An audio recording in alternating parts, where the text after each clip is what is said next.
Right, now we're going to learn how to multiply decimals.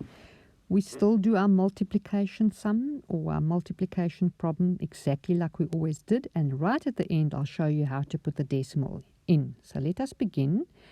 3 times 1 is 3. 1 times 5 is 5. Write down our 0. 2 times 3 is 6. And 2 times 5 is 10. Now we're going to add. 3 plus 0 is 3, 5 plus 6 is 11, 1 and 1. So there's our answer. Now, to put our decimal point into our answer over here, we have to look at these numbers up here. Okay? And we've got to say to ourselves, how many decimal points are in our first number here? We have one decimal point with a 3. So there's only one digit there. So we're going to put 1 behind the decimal point. In this number here, 21, are there any numbers behind the decimal point? No, 0. So we only have one number behind the decimal point.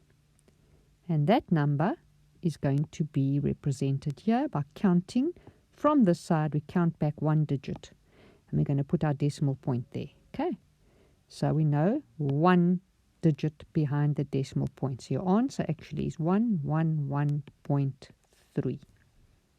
Okay, let's look at the next one. Let's first do the multiplication. 3 times 1 is 3, 2 times 1 is 2, and 2 times 1 is 2. 3 times 3 is 9, 2 times 3 is 6, and 2 times 3 is 6. 1 times 3 is 3, 1 times 2 is 2, and 1 times 2 is 2. Let's add. 3 plus 0 plus 0 is 3. 2 plus 9 plus 0 is 11. 2 plus 1 is 3, plus 6 is 9, plus 3 is 12. 6 plus 1 is 7, plus 2 is 9, and 2. So there's our answer. Now we're going to write here. How many numbers behind the decimal point do we here? 2. Okay? Because there's our decimal, and we've got 1, 2. And how many behind the decimal point here? 1, 2, 3. There's the decimal. So we're going to put 3 there. Now we're going to add up. 3 plus 2 equals 5. So there's going to be 5 numbers behind the decimal point. So we have to go. We start on this end here.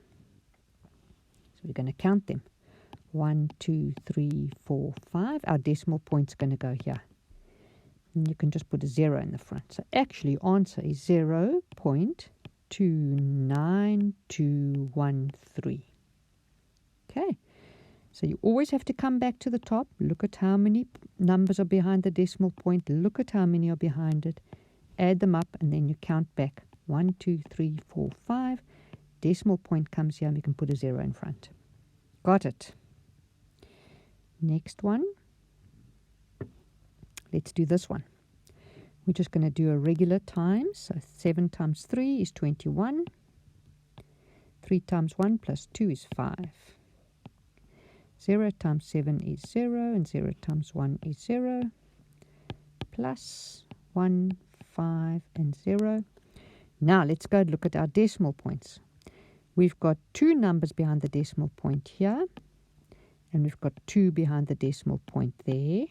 2 plus 2 means 4 behind the decimal point in our answer. 1, 2, 3, 4. So we need to put another 0 there. Then our decimal point and a 0 in front. So our answer is 0.0051. You could also write it as 0.0051. Okay, next one. This is your screen that you're going to practice on. You're going to press pause, and then you're going to come back and press play, and we'll look at the answers together. Okay, so I assume you're back. Let's do the first one. 5 times 2 is 10. 2 times 2 is 4 plus 1 is 5. And 2 times 3 is 6. Let's look at how many decimals we have. In this row here, we have 2 digits behind the decimal point.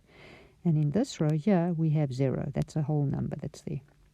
So we only have 2 to count back in our answer. So 1, 2, decimal point goes here. So our answer is 6.5. You can write it as 6.50 as well if you want to.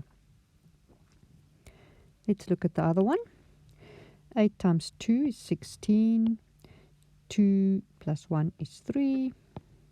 1 times 8 and 1 times 1. Add them up. 6, 11 and 2. Right, so how many have we got behind the decimal point? We've got 1 digit here and we've got 1 digit here.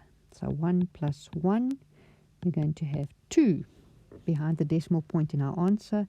So we're going to put it there to have 2 digits behind it. So our answer is 2.16.